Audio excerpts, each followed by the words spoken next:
Krista mới sắp ra phù quê cả đông như trình mai hay đô lối mai Krista mới sắp ra phù quê cả đông như tê xếp xì yên yên ngài chui ayong Akbawa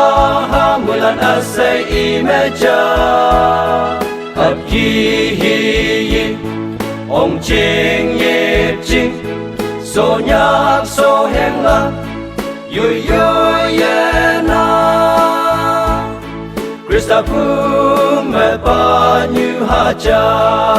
Sip sa phu me khung ta ba Yong hong nang đam han phu me khung ta Yei ta nang Sip sa phu me wong ngô nang Krista pi như mẹ ya đi ke ông ya bi koi de ông ke ma yei ke lak i me sip sa engô ha Krista ta đi đây bu ko nhắc cả mẹ alau ta li tai ne ta tam ha Krista mẹ cha ne Cô nhắc ca cha nê ngô ha Bằng ngày ya phụ ca tông như ở tên nhi tâm an sang ngôi tâm nam Chú ya mai bằng phụ tệ tên nhi tâm an cùng tâm ninh này lấy nào Bùi ba so chinh Tờ bê tu cùng tập tâm hạnh phúc ngài Tên nhi cùng tập Tờ bù ta ca Tàu lan ngô nặng Tàu tăng mẹ bù Ya nè y mẹ xếp sa ngô ha Xếp sa bù mẹ cùng tập ba Yong hong nặng đam hạnh phúc mẹ cùng tập Yei ta nặng Sip sa phu me wong ngô nang Krista pi như mẹ ya đi ke ông ya bi koi de ông ke ma yei ke lak i me sip sa engô ha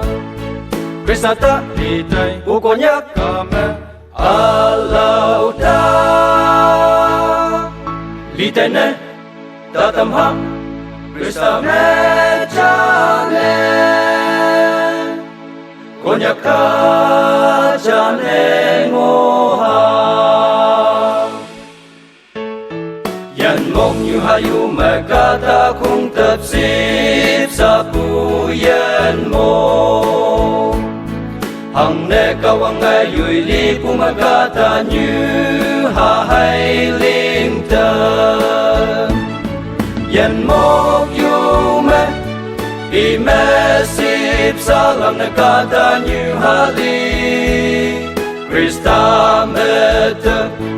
man kong te pa Sip sa ngô ha Chin da pu a yen Ale ki me tau lang ne Sip sa pu me kong te